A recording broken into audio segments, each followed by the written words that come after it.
naman itang ating kayabe. Kunyari mo, munta ako Pangasinan, mag-outing kayo. O kaya munta ako Baguio. O kaya munta ako king Antipolo. Yung manyaman ka rin, naluwa mo itang pupuntalan nyo eh. O itang kaya kayong dadalanan. Manyaman mo naman, detang kayabe yun. Detang kakwento yun. Detang kayabe yung maglakbe. Anya masanding mo naman kukutang tamo kaya salita mo nino rin kaya betang maglakbe king kaya katangbi. Uling a good conversation can also be a form of therapy.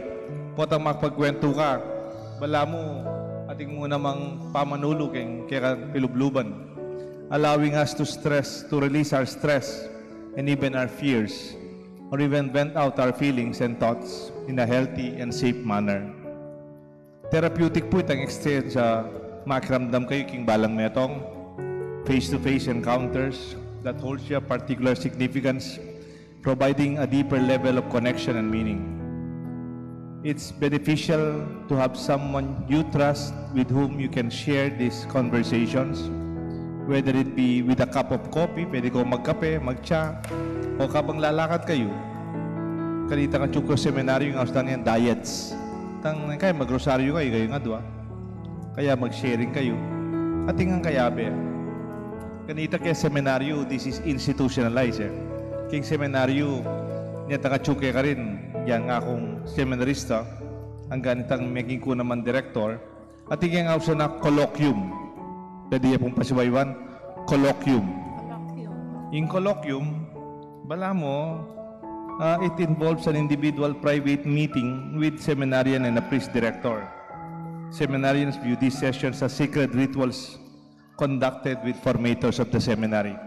Itang colloquium, makaschedule ka, minsan kayong pabulan, pagkasabyan mo yung director, yung kaya kang formator kayong seminaryo. May pagkwento kayo. At ngayon mo, pipagkwentuhan yung pamag-aral mo. Pipagkwentuhan nyo yung bukasyon mo. Pipagkwentuhan nyo, kumusta yung biya mong pamanalangin. O kumusta yung pamakyabe mo kareng aluwang seminarista. O kaya ikaw, kumusta na ka? Kumusta na rin pamilya mo? Nang kahit yung kwentuhan, may aluwang topic. Hanggang nang kahit akikilala mo yung sarili mo. Nung apulo kang banwa ka rin, makataplan mo kayabe. Ren kaya kang pari, kayabe. Kasantingin yan nung itang structure ita, atin tamo namang makanyan king balang metong. A conversation can guide our decisions, define our direction, and even heal our inner wounds. Wounded people wound people. Hurt people hurt people. Potang may nasakit ka, pansin mo, panasakitan mo rin aliwa. Potang ating kasugat, nang kay sugatan mula naman ding aliwa. We should seek to understand, then to be understood. A good conversation can heal. Potang makapagkwento ka, bala mo may papaldan ka. A good and deep conversation can change us. A good and deep conversation is like a key to the soul. Prayer is a good conversation with God. Deep and good conversation nourishes relationships. Anyapin po kasanteng potang ating tamong kakwento. Misan po ating metong babae, atin yang anak dang lalaki, bunsuya. O na yung anak kaya papo, atin pong sakit kayang puso. Bali po itang malamit ang, nantay itang kayang sakit kayang puso. Wala mo, may naya puso yung anak. So anak kaya papo, panayadan dadala hospital, miminom yung panulo, panayang papa-check up. O na yung tambandang 9 years old na gagrabe yan. O nang itatag na po yung mama na mag-obrala po, busy lang. Ang giyawa na ng babae, mig-resign niya king obra na. Mig-early retirement siya, no sakali man, bang na pong bantay ng anak na. O nang itang kasambahay da kasi yan, manasopan talaga itang anak magbantay ang bali. So ining ima, mig-resign niya king obra na, tito ka ng anak na. Sa bagay, bengi-bengi naman, kaya bening anak na potang mag-obra yan. O nang ini yan, may gobreng ima, kasi nga po na babantay ng anak na pong payo naman panul. O nang ang pong tito ka na ng ima, Ing sakit na kayong pusi, congenital heart disease, ada yata. May grabe ning anak. Ing kayang sakit. Ne po? Kanyan tapong 11 years old, meteya pa rin ning anak. Meteya po yung anak. Ana po kasakit kay ima, uling niyang matutok kay anak. O ning asawa na magobrayo. Dening adwa ng atsi nining anak masakit, magaral la naman. Kaya rin ning libing, dening kapatid na may garal na lang. Kaya rin ning libing, ing tatang may gobrane. May lakwane naman ning ima. Alane, itang anak ng mete. Libing dane. Ima yang may lakwan kayong bale. Makakulong niya kayong kwarto, magmukmuk niya. At yung kayong kwarto, manangis siya.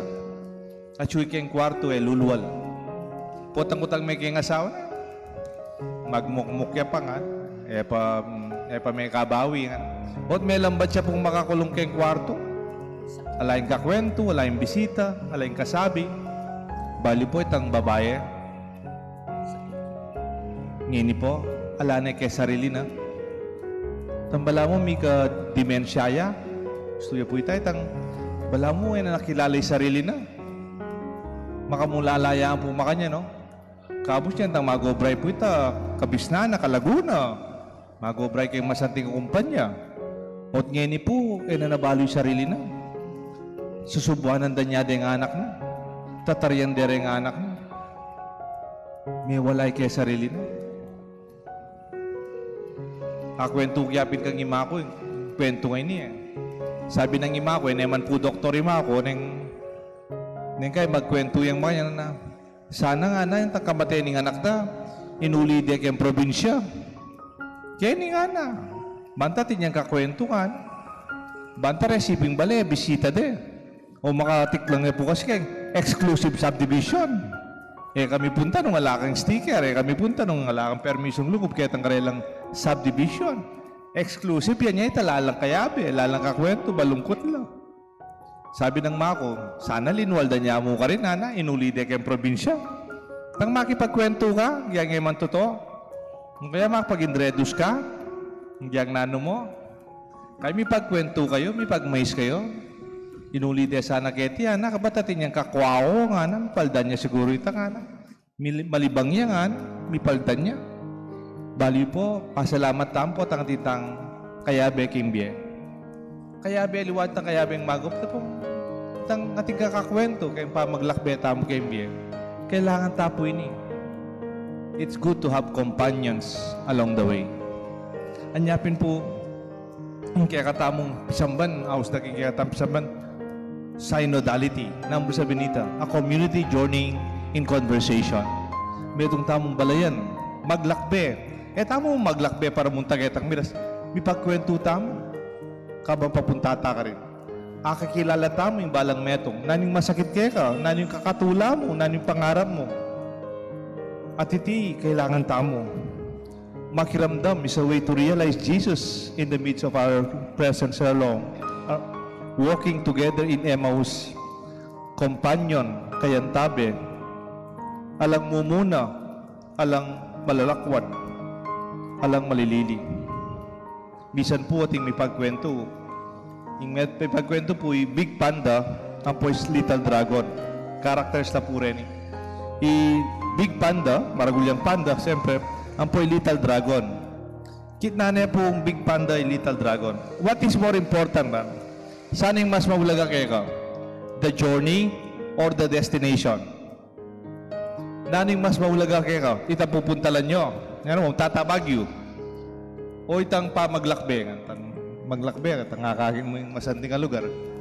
Saan yung mas mabulaga? The journey or the destination? Ikayo po, saan? The journey? The process? Or the destination, the end, the objective? Saan po? Pekibat na po nitang Little Dragon, tang actually, it's not the journey. It's not the destination. It's the companion. Di nun kayabe mo. Kaya pa maglakbe mo. Sana paramdaman tamo po ini, kimbya tamo. Like Cleopas and his companion, they were going home to Emmaus broken-hearted and depressed. But Jesus joined them in their conversation.